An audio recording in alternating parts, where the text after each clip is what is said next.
จอ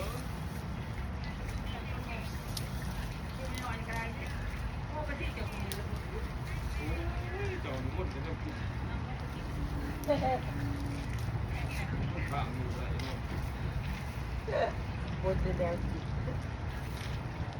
หัวให้ว่าบนเป็นแนวจิตเป็นแนวกิน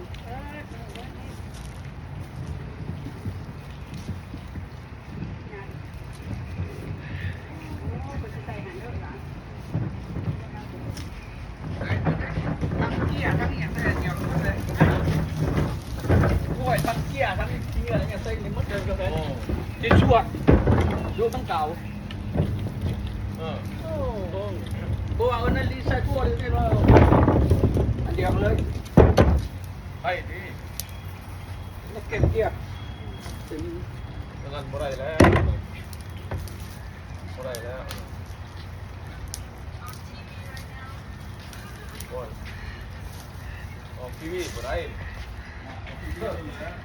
ว่ายังไม่กล้าเอาไล่ส่องเลย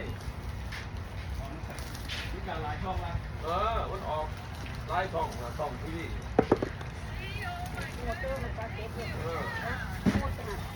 จะได้ดีกินมันเลยจะได้ยากเลยโอ้รถคือบ้านพวกเจ้าเนี่ย โอ้มันก็เต็มเราเนี่ย ชวดคือรู้เลยคือชวดนะรถอื่นเนี่ยต้องมีรีไซเคิลนั่นแหละแก้วที่อย่างเวลานั้นลงถังเดียวเลย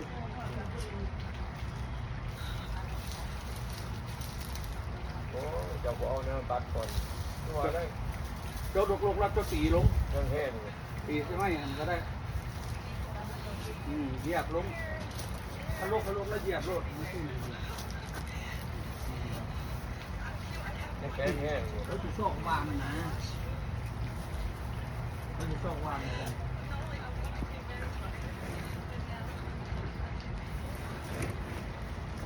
ยุบเรือฝานก็ได้ครับเรือฝาน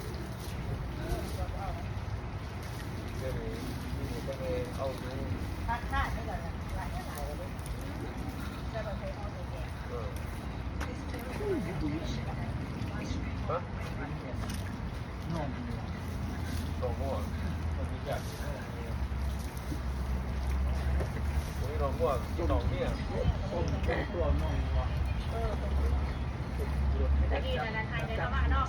ไทยยังมาตกเลยพ่อส ป้าก็ตาย พวกเราตาย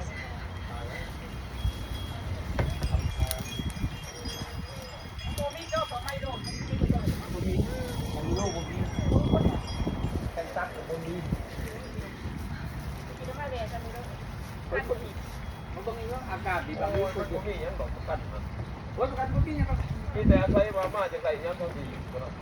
ไม่จะได้ตั้งแต่ ก็จะเท่านั้น